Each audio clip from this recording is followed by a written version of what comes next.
Welcome to ચેતુસ kitchen. આજે આપણે બનાવીશું વણેલા ગાંઠિયા સાથે ખવાતી ગ્રીન ચટણી બનાવવાના છીએ.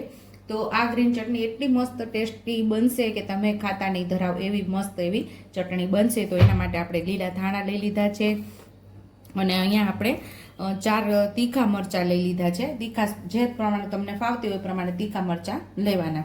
અહીંયા 1 જાદુનો આપણે ટુકડા કરી લીધા છે. એક ખટાશ માટે આપણે લીંબુ લીધું છે.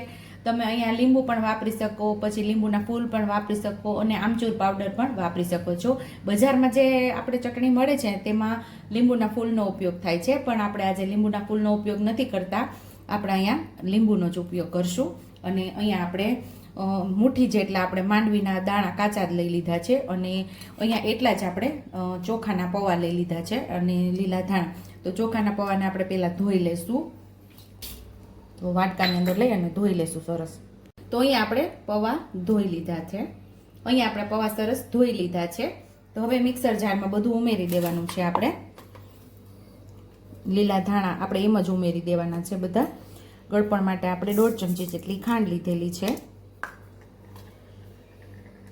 આપણે અહીંયા ફૂડ કલરનો ઉપયોગ જ નથી કરવાનો. આમ જ આપણે ગ્રીન કલર આપણે આવી જશે. લીલા મરચાં ઉમેરી દઈશું, આદુ પણ ઉમેરી દઈશું, માંડવીના દાણા પણ ઉમેરી દઈશું. અહીંયા આપણે પૌવા પણ ઉમેરી દઈશું. થોડું પાણી ઉમેરશું એટલે મસ્ત એવું પીસાઈ જાય. 2 થી 3 ચમચી જેટલું આપણે આમાં પાણી ઉમેરશું. આટલું આપણે પાણી ઉમેરી દઈશું અંદર. તો અહીંયા આપણે લીંબુ પણ ઉમેરી દઈશું.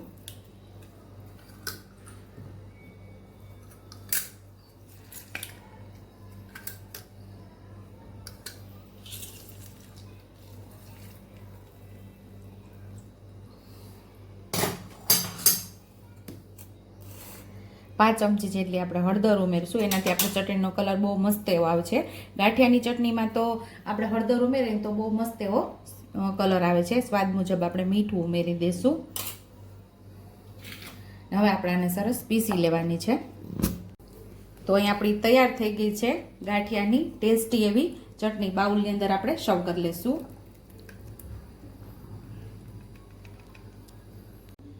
તો તૈયાર છે અહીંયા આપણી ટેસ્ટી એવી ગાંઠિયા સાથે, વણેલા ગાંઠિયા સાથે ખાવાની ચટણી. જો તમને મારી રેસીપી પસંદ આવી હોય તો મારી રેસીપીને લાઈક કરજો, શેર કરજો, સબસ્ક્રાઈબ કરજો, બેલ આઇકોનને દબાવતા ભૂલતા નહીં અને કમેન્ટ બોક્સમાં કમેન્ટ કરજો કે મારી રેસીપી કેવી લાગી.